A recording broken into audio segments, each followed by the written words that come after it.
So I said, Earl, we got to do something about that little man. He said, I'll agree with you. So one night, about 3 o'clock in the morning, we stopped out there with a shovel. And we were going to dig this little man up. Because I thought that they were just out there, that there was a statue, but those suckers are in the ground.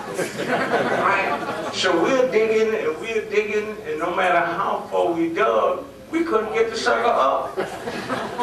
So we go back to the house, we go on the road, and we come back. So I said, Earl, we got to go. He said, I'm ready. So we go, and we used everything we possibly could, and we were making too much noise, and the dogs started barking, so we had to run again. Now the season is getting close to being over, and I said, Earl, I know how to get it. Earl said, how you gonna get it? I said, we go to the hardware store, and we get a rope. And Earl had 2 cars, and he had an old Volkswagen. So we took the Volkswagen down there, and we tied the rope on the door, and I'm playing geometry, right? And I lassoed that sucker, and Earl hit the gas. And the thing was in so far, it took the door off. Oh my God. Took the door off of the Volkswagen. So now we got to go way back, way around, so nobody saw that door, right? So we never did get it. So now, fast forward, and we're playing old timers games now. And we're in Minneapolis playing the old timers game. And after the game, we're sitting around, and I'm looking at Earl, and he's looking at me. I said, you think we should go back? He said, we going back. Just to see.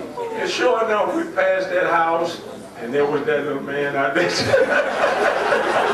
He was still there, so that's the story of it. I don't mean to dominate the microphone, but when you bring up Earl, I can't help but remember, Mud, you remember we met in the rest area on the way to Earl's funeral? Yeah. We're driving up 95, and I've got a pair of shorts, it's hot, but I got my coat and tie in the car, so I said, I'll stop in this service area, and I'll change into my coat and tie. And who do I run into in the men's room? But Mud is there, and we're going to Earl's funeral. Now, I was one of the few non-African Americans at that funeral, right? And so I got up to speak, and I said, a lot of you people don't realize, but early in my career, Earl Batty prayed for me. Because when Mickey Mantle was hitting, and the count was 2-0, Earl would go. That was the sign we had for the fastball. I wrote one book, and I'm going to write another book, and I want Tony and Camilio to know that I'm going to write this book because they were heavily involved in circumstances back in those days too. The Cubans that came into play were black, mulatto, and white. So now, what the hell are they going to do? Do they not be, will they be blamed for just simply being mulatto, black, or white? Well, yes, they were, because Tony had to go, and Julio had to go and eat in the same restaurants as we did. Camilio can sort of sneak and go with the white guys because he's mulatto, right? Ramos, he went with the white guys all the time.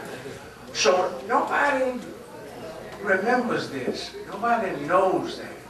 So in my next book, because we're all getting up there pretty good, we won't be around.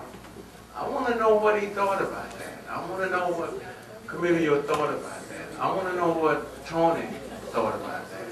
I want to see Ramos, and I want to know what they thought like that. Obviously, it didn't affect them playing the game of the baseball because they got beyond these circumstances. But I think that it would be an interesting book to tell the story of these guys. Did they talk to one another? Were they ever criticized or something like that? But anyway, that's going to be my next book. Yeah, and it's going to be called What About Us? See what